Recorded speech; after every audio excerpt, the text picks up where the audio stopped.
Olá, eu sou Guaraci Araújo e esse é o 14º número do Guia Politicamente Incorreto da Extrema-Direita.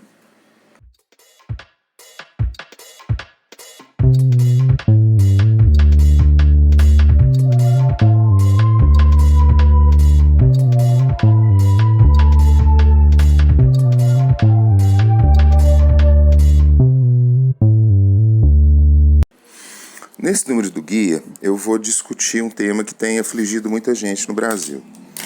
É a hipótese de que, após a eleição, ocorra algum tipo de avanço, algum tipo de desenvolvimento de violência política no país. Muitas pessoas se preocupam por perceberem que há no bolsonarismo uma ligação importante com o armamentismo, com a possibilidade de que haja algum tipo de manifestação, a reação bolsonarista ao resultado das eleições, seja ele de vitória ou derrota para Jair Bolsonaro.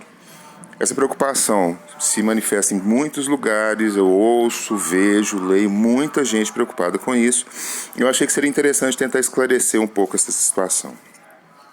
A primeira coisa que eu tenho para dizer é o seguinte: em princípio, a preocupação é legítima, e existem duas razões pelas quais ela é, de fato, legítima e válida. Em primeiro lugar, a gente precisa de entender uma característica do extremismo de direita. O extremismo de direita abomina as instituições democráticas, tipicamente. Isso é uma coisa que nós não podemos deixar nunca de lado. A minha tese é mais ou menos a seguinte: o extremismo de direita abomina as liberdades garantidas pela democracia.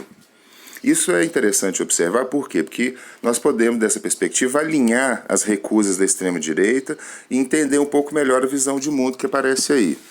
Para o extremismo de direita, a realização da democracia, ou seja, um governo no qual a igualdade se coloca, é sempre algo problemático.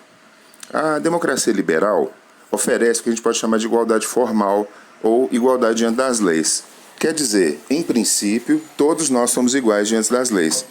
Mas nós sabemos que existem fatores que influenciam nisso. A gente pode chamar esses fatores de fatores substanciais. Por exemplo, pessoas com muito mais poder aquisitivo têm muito mais condições de recorrer a certos aspectos do Estado, particularmente a justiça, do que pessoas com pouquíssimo poder aquisitivo. Então essa é uma primeira coisa que eu queria chamar a atenção. A democracia liberal oferece os chamados direitos formais, mas os projetos socialista e comunista, em princípio, na sua realização prática, a gente pode discutir se isso foi alcançado ou não, mas é outra coisa. Em princípio, esses projetos visavam uma maior democratização ainda, por meio do que a gente poderia chamar de criação das condições para uma democracia substancial, onde os indivíduos não são só apenas iguais diante das leis, mas são também igualados do ponto de vista de oportunidades, recebimento, num modelo social que pretende-se, pelo menos em princípio, ser ainda mais democrático do que a democracia liberal.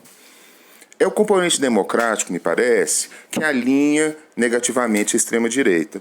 Ela abomina mais socialismo e comunismo, eu creio, porque são realizações mais profundas da democracia, pelo menos tal qual idealizados pelos seus idealizadores.